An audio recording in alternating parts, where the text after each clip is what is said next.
thanks for your time. If we go back, I guess, to the start of the tournament, what were your expectations of how you were hoping the team to do? Was it finals? Was it grand finals? What was your expectation?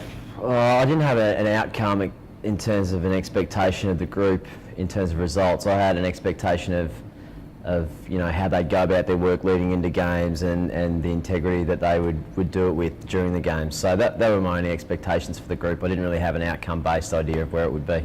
Yeah, I was. All things being equal, and look, honestly, we had a little bit of luck in that we kept a lot of our players for a long time in the tournament, whereas other teams had players in and out.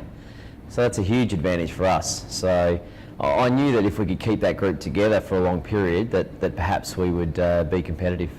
Yeah, terrific. I mean, the age factor, I understand the need to introduce younger players, and succession planning is really important and something that we all have to do. But for a one-off tournament, at various stages, age becomes irrelevant. So, Simon Kadich and Paul Collingwood and Herschel Gibbs and Brad Hogg were four of our best in amongst all of them. So, yeah, I was really excited about the group itself and the characteristics that each of those guys brought. I think no question we were disappointed after the initial loss because we'd played half the game so well against Hobart. To restrict them to 140 was really a good effort. So the batting went poorly that night, unfortunately, but we also knew that was the nature of the game. The games can go quickly both ways, and once Hilton House bowled well and knocked over our top order, that game was over.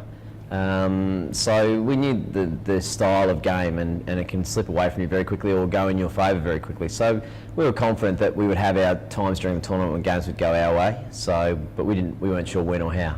Yeah, I think Hogg and Beer bowled beautifully in that game to keep us in it, and we weren't sure what keeping us in it was at that stage. We didn't know until after that we'd done a good enough job. So, for Sean Marsh to play that innings was just phenomenal, and he's had a tough run since, but it's one of the best innings of the tournament, that one, and to go with Herschel as well, who got us off to the flying start while Sean found his feet a little bit, was just fantastic to watch, and a testament to those two, and Herschel then started to feel like he was comfortable within the group after that. So, it helped us for a lot of reasons. One moment. It's really hard to limit what's just happened over the last 7 weeks into one moment.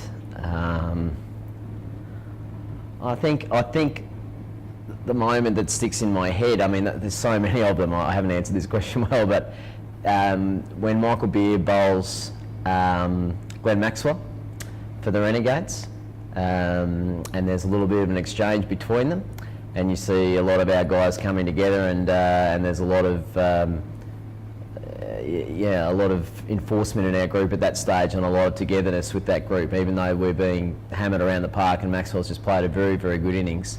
When we've taken that wicket, they've all come together and really shown that they're not out of this fixture and they think they're right in it. And that was a really nice moment as a team group.